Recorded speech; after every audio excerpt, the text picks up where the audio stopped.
Hello, this is Carrie Fell. Welcome to my studio. The book that I've been waiting many years for. In 2014, this book came out, Applesies and Foxnoses. Absolutely love it. Have woven many of the bands that are in here. I've been waiting expectantly for the next book by Maikki and Mervi. I hope I pronounced your names right. And it's here. This one's called Tablet Woven Treasures, Archaeological Bands from the Finnish Iron Age. And it is everything that Applesies is and more.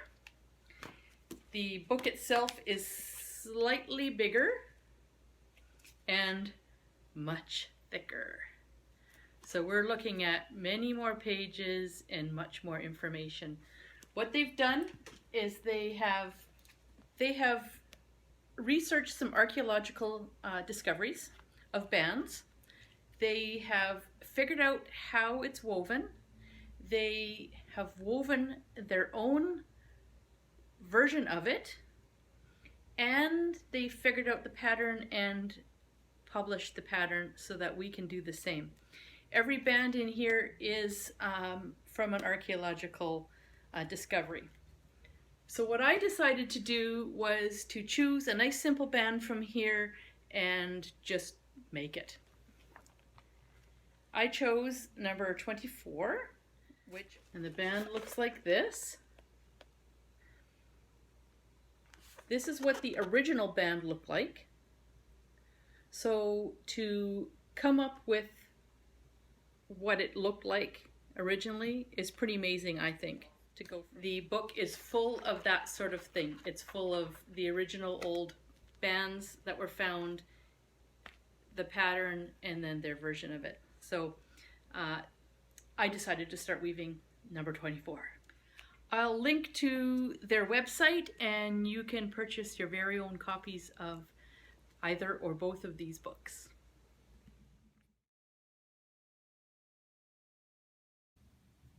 So in the editing, I realized that I messed up completely, and band number 24 is the one I wanted to do next. This is the one I actually wanted to weave, and did weave. So number 25, and it was found originally on the hem of a skirt. The archaeological find looks like this, and it would be very fragile. And the part that was found was worked out to look like this, according to their study. And then they figured out the complete threading, and that's over on the page over here. And I'm not going to show it. I'm going to let you buy the book. So this is the look that I was going for. Here's my surfboard loom. So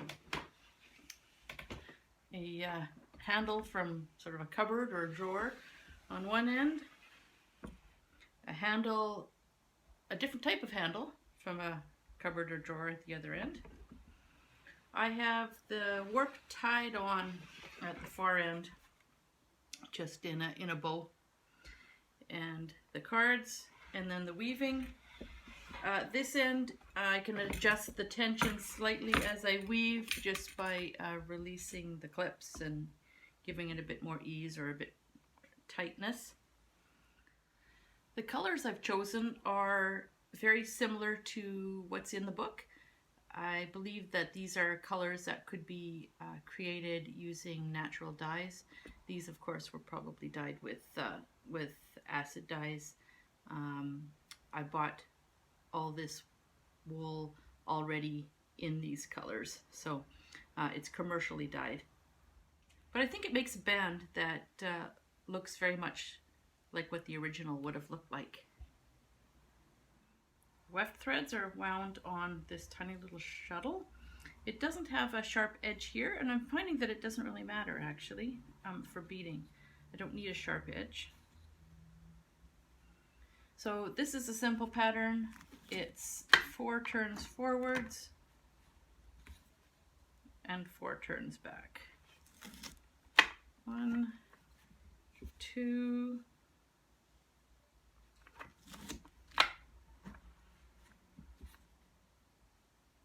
3, 4, and 4 back.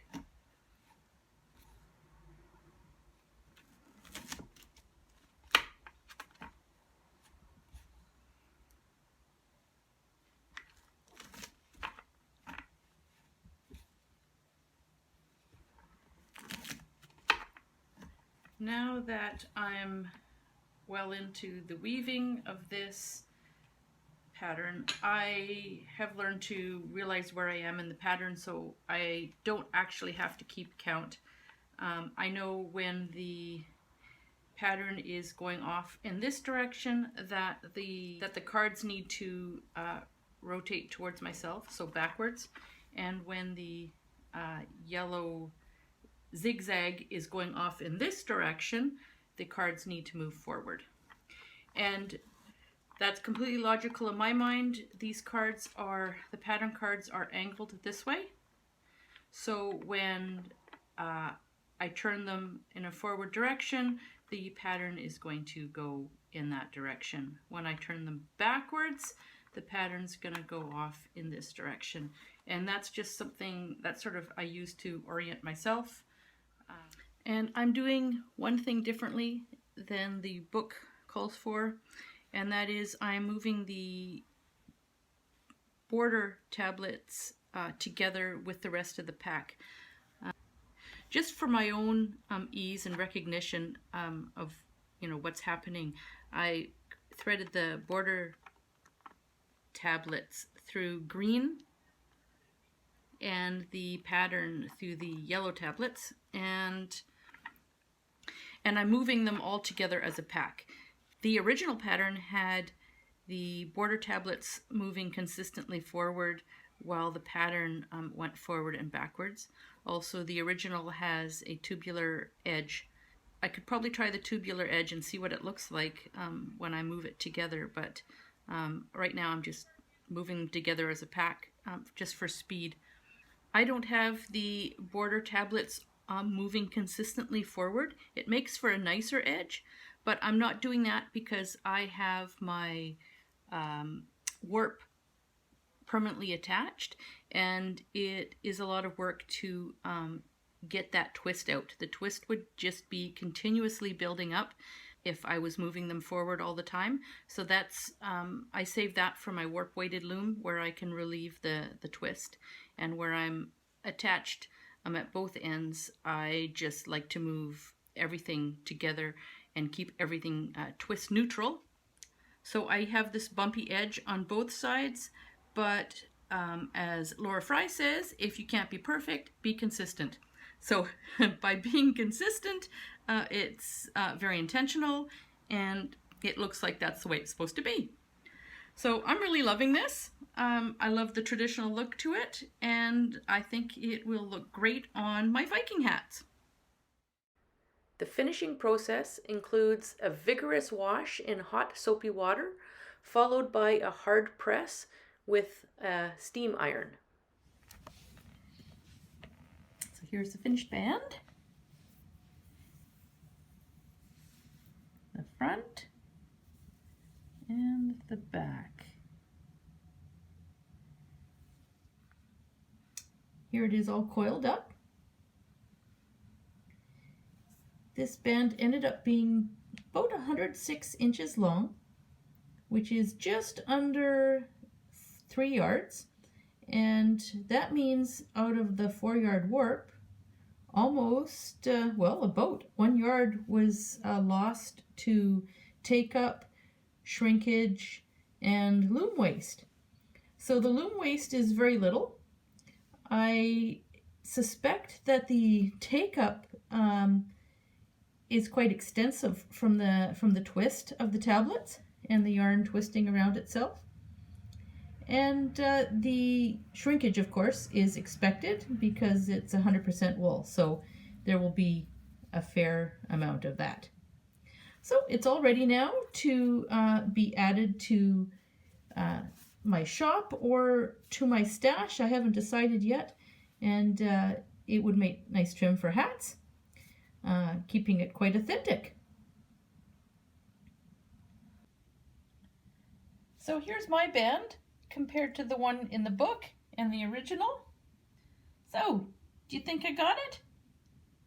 I'm happy with it. A big shout out and thank you to my patrons whose monthly support helps me create more of these videos. It is much appreciated. If you enjoyed this video, please like and subscribe. Links to my website and my Patreon are below.